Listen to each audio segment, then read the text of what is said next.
There are very few moments in our lives where we have the privilege to witness history taking place. This is one of those moments. This is one of those times.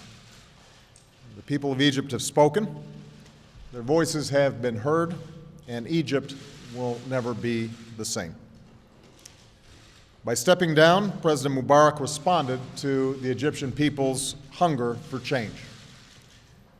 But this is not the end of Egypt's transition. It's a beginning.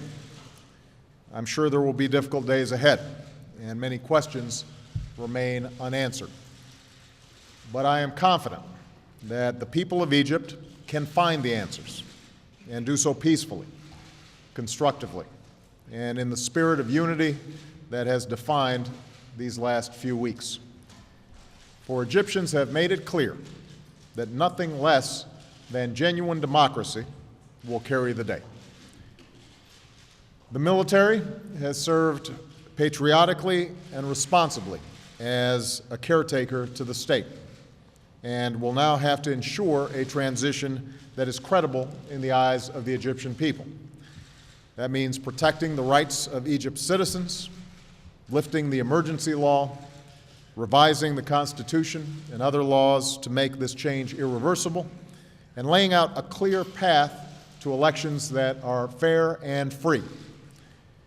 Above all, this transition must bring all of Egypt's voices to the table, for the spirit of peaceful protest and perseverance that the Egyptian people have shown can serve as a powerful wind at the back of this change.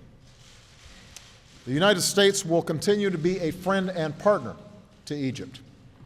We stand ready to provide whatever assistance is necessary and asked for to pursue a credible transition to a democracy. I'm also confident that the same ingenuity and entrepreneurial spirit that the young people of Egypt have shown in recent days can be harnessed to create new opportunity, jobs, and businesses that allow the extraordinary potential of this generation to take flight. And I know that a democratic Egypt can advance its role of responsible leadership not only in the region, but around the world. Egypt has played a pivotal role in human history for over 6,000 years. But over the last few weeks, the wheel of history turned at a blinding pace as the Egyptian people demanded their universal rights. We saw mothers and fathers carrying their children on their shoulders to show them what true freedom might look like. We saw a young Egyptian say, "For the first time in my life, I really count. My voice is heard. Even though I'm only one person, this is the way real democracy works." We saw protesters chant, "Salmiya, Salmiya.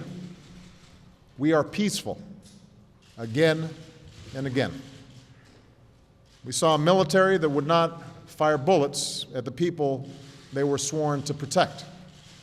And we saw doctors and nurses rushing into the streets to care for those who were wounded. Volunteers checking protesters to ensure that they were unarmed. We saw people of faith praying together and chanting, "Muslims, Christians, we are one." And though we know that the strains between faiths still divide too many in this world, and no single event will close that chasm immediately, these scenes remind us that we need not be defined by our differences. We can be defined by the common humanity that we share. And above all, we saw a new generation emerge, a generation that uses their own creativity and talent and technology to call for a government that represented their hopes and not their fears, a government that is responsive to their boundless aspirations. One Egyptian put it simply, "Most people have discovered in the last few days that they are worth something, and this cannot be taken away from them anymore, ever." This is the power of human dignity, and it could never be denied. Egyptians have inspired us, and they've done so by putting the lie to the idea that justice is best gained through violence. For in Egypt, it was the moral force of nonviolence, not terrorism, not mindless killing, but nonviolence, moral force that bent the arc of history toward justice once more. And while the sights and sounds that we heard were entirely Egyptian, we can't help but hear the echoes of history. Echoes from Germans tearing down a wall, Indonesian students taking to the streets, Gandhi leading his people down the path of justice.